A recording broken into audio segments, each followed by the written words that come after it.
You ever wonder, does multitasking really make you faster? Or are kids of divorced parents actually less satisfied in relationships later in life? Does having more friends truly make you happier?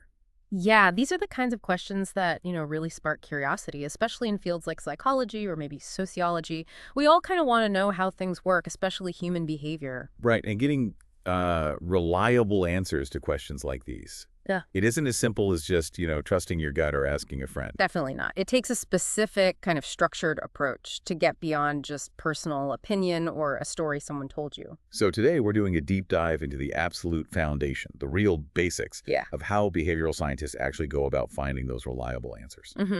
And our source material for this is Chapter 1 from the 6th edition of Research Methods for the Behavioral Sciences by Graviter and Forzano.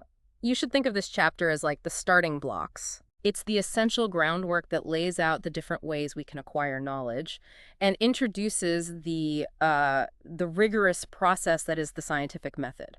Got it.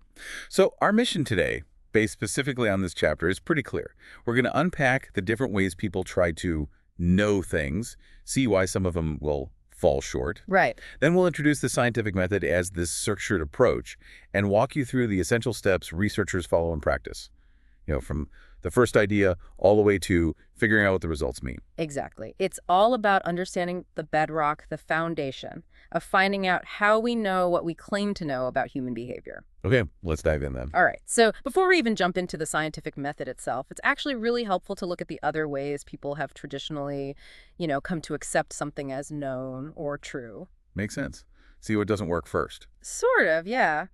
The book outlines several of these non-scientific methods, and understanding their limitations, well, it helps us see why the scientific method developed the way it did. Okay, lead the way. The first one mentioned is the method of tenacity. What's that about? Tenacity is basically holding on to beliefs just because, well, they've always been accepted as true. Or maybe because of superstition, it's really rooted in habit or what the book calls belief perseverance. Okay. So like old sayings, things like, you can't teach an old dog new tricks. Exactly. Or opposites attract, or superstitions like breaking a mirror brings bad luck, or you need your lucky pencil for a Well, and test. yeah, advertisers kind of do this too, don't they? Just repeating something over and over. They do.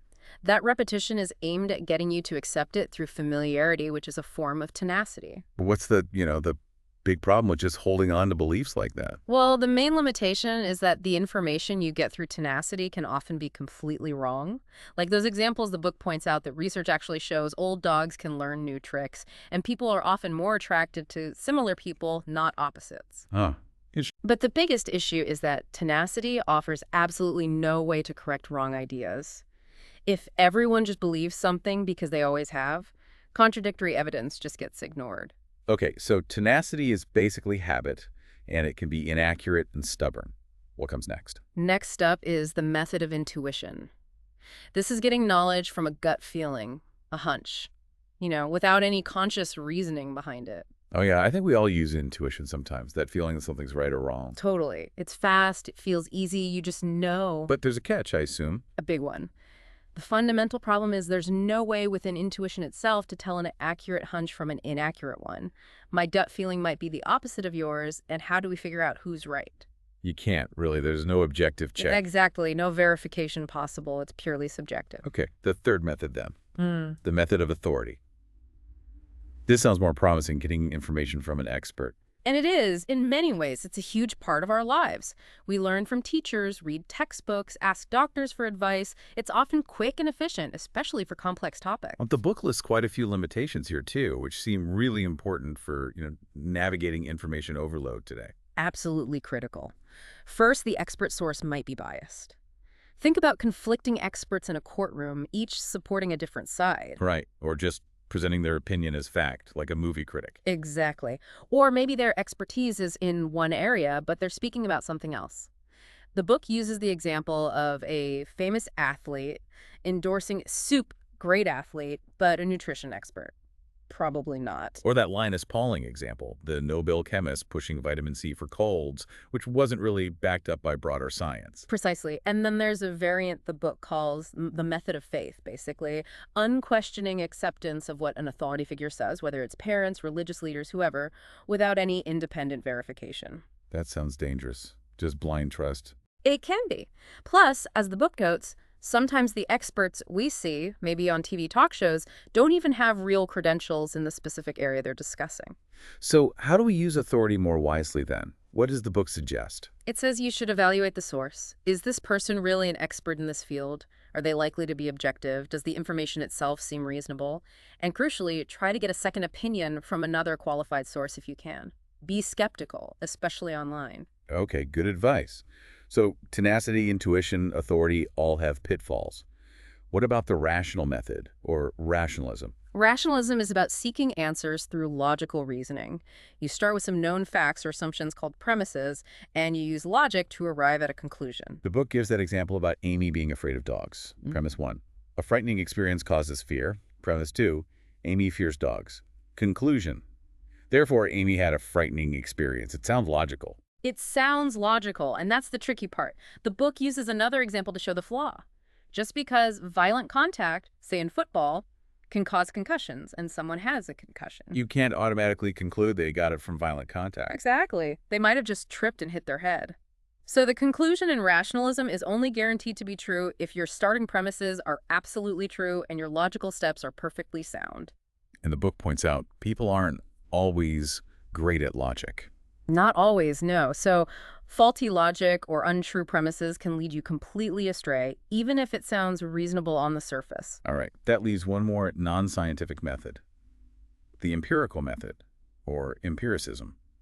Learning through observation or experience. Yeah, this is the seeing is believing approach. We know kids are generally shorter than adults because we see it. We know summer's warmer than winter from experience. Checking the oil in your car is using empiricism. Seems pretty solid. What are the limitations here? Well, a few key ones. First, our senses can fool us. Think of optical illusions, like that horizontal-vertical illusion where lines of the same length look different. Our perception isn't always accurate. Okay, yeah. Second, our expectations or beliefs can actually change what we perceive. The book has that example about eating something described as noodles versus the exact same thing described as fried worms. Your perception of the taste would likely change dramatically based on the expectation. Yeah, okay, I get that. And you can also observe something accurately but interpret it wrong, like people seeing the sun move across the sky and concluding the earth was stationary. The observation was right, the interpretation wasn't. And just trying things out empirically can be slow or even dangerous sometimes. Absolutely. Testing every mushroom in the forest by eating it is empiricism, but not a very safe or efficient way to learn which ones are poisonous. Sometimes reasoning or asking an expert is much better. So, looking back at all five, tenacity, intuition, authority, rationalism, empiricism, they all have roles in everyday life. But for really digging into complex questions about behavior, they each have serious weaknesses. They can be inaccurate, biased, subjective. Offer no clear way to resolve disagreements. Yeah. And this is exactly why the scientific method is so important. It's presented in the book as a structured approach specifically designed to try and minimize those pitfalls. How does it do that? By combining elements. Precisely. It takes elements from these other methods but puts them into a systematic framework with checks and balances. It uses observation, empiricism, but makes it systematic and structured. It uses logic, rationalism, but applies it carefully to generate testable predictions. It uses authority, learning from past research, but demands verification and replication. Okay, so let's unpack the scientific method itself. The book outlines 5 core steps. Like using that example about swearing in pain. Right. Step 1 is observe behavior or other phenomena. So this is just noticing something interesting, like, hey, people seem to swear when they get hurt. Exactly. It often starts with a casual observation that sparks a question, and you start noticing the variables involve things that change, like how much pain, what words are used, is the person alone or not. And from those specific observations, we might generalize, that's induction, isn't it? Like, maybe swearing often accompanies pain. Yes, induction is going from specific observations to a more general idea or potential explanation, which leads directly to step 2. Form a tentative answer or explanation, what we call a hypothesis. Okay, so based on the swearing pain observation, you try to explain why it happens. Maybe swearing is distracting. Maybe it triggers some physiological response. You'd look at related variables.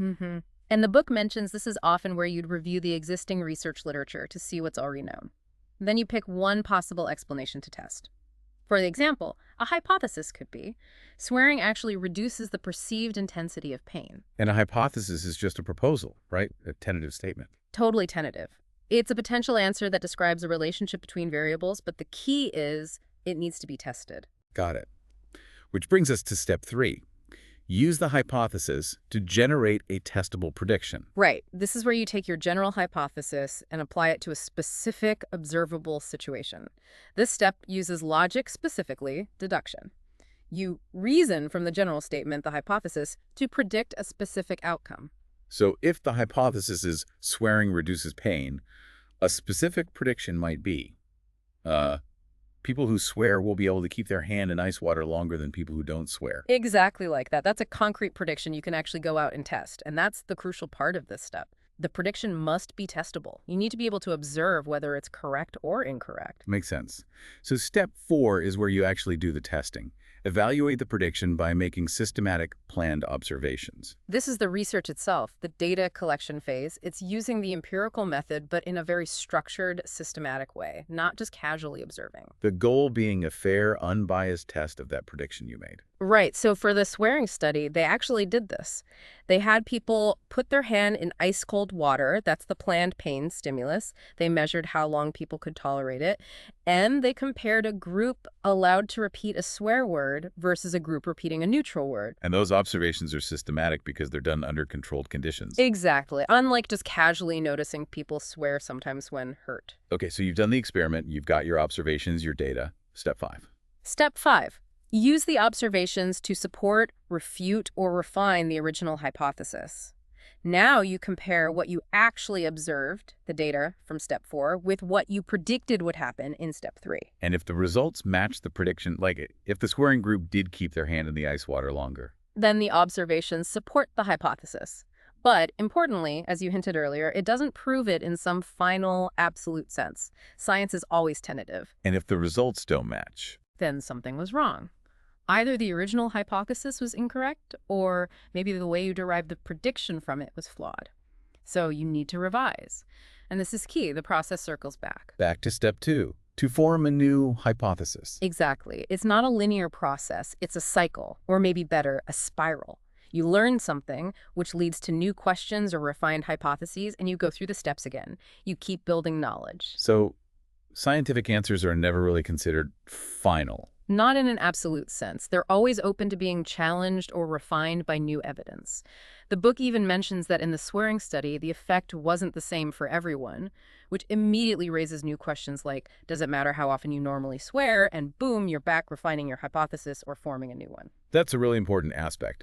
Okay, so beyond those 5 steps, the book emphasizes 3 core principles of scientific investigation. First, science is empirical. Yeah, we covered this a bit. Answers come from observation. But again, it's not just any observation. It has to be structured and systematic observation, specifically designed to test the hypothesis, not just anecdotes. Right. Second principle, science is public. This means the observations, the methods, the data they need to be available for others to see, especially other scientists. Why? So they can replicate the study. To check the results. Exactly. Replication is crucial for verification. If other independent researchers can follow your steps and get similar results, it builds confidence. If they can't, it raises questions. The book mentions things like peer review and data sharing policies that help ensure this public aspect, which guards against error and even potential fraud. Makes sense. Builds trust. And the third principle. Science is objective. The idea is to structure the observations so that the researcher's own biases, beliefs, or expectations don't influence the outcome. It's supposed to be a dispassionate search for answers. Because expectations can influence things, right? Oh, absolutely. Researchers might unconsciously look for results that confirm their hypothesis. The book briefly mentions techniques like keeping the researchers blind, to which participants are in which condition, as one way to minimize this bias. It's a big topic explored later in the text. Okay, so Yeah. empirical, public, and objective. These principles, combined with the steps, are what separate real science from Pseudoscience. Yes, exactly. Pseudoscience is stuff that's often presented as scientific, but it fundamentally lacks one or more of these key components. The book gives examples like aromatherapy, astrology, maybe intelligent design, some claims from popular psychology gurus. So what are the main differences the book highlights? How can you spot pseudoscience? It lays out four key distinctions. First, testable and refutable hypotheses. Real science needs hypotheses that can actually be proven wrong. They have to be refutable. If the evidence goes against the hypothesis, science changes the theory. And pseudoscience. Pseudoscience tends to avoid refutation. It might explain away negative results. Oh, the therapy didn't work because the client wasn't ready or the energy wasn't right. The core theory itself rarely changes based on evidence. Okay, what's the second difference? Objective evidence. Science demands objective evaluation of all the relevant evidence. It looks for consistent findings across different studies. Pseudoscience often relies heavily on subjective evidence, personal testimonials, anecdotes, and it tends to cherry pick, focusing only on the successes while ignoring or dismissing failures. Got it. Third. The theory change. Science is dynamic. Theories are constantly being tested, challenged, and refined based on new data. Pseudoscience tends to be stagnant. The theories often remain fixed for decades, criticism is often taken personally rather than scientifically, and contradictory evidence is ignored. And the last distinction. Grounded in past science. Scientific theories usually build on existing, well-established scientific knowledge and evidence. Pseudoscience often creates entirely new disciplines or techniques that seem disconnected from established science. It might use scientific-sounding jargon, but without real substance or connection to foundational principles. Those are really useful distinctions for, evaluating all the claims we run into. Okay, so we understand the scientific method, now the steps, the principles. How do researchers actually do this, put it into practice? Right, that's where the research process comes in. It's the practical sequence of steps researchers follow to apply the scientific method to answer a specific question.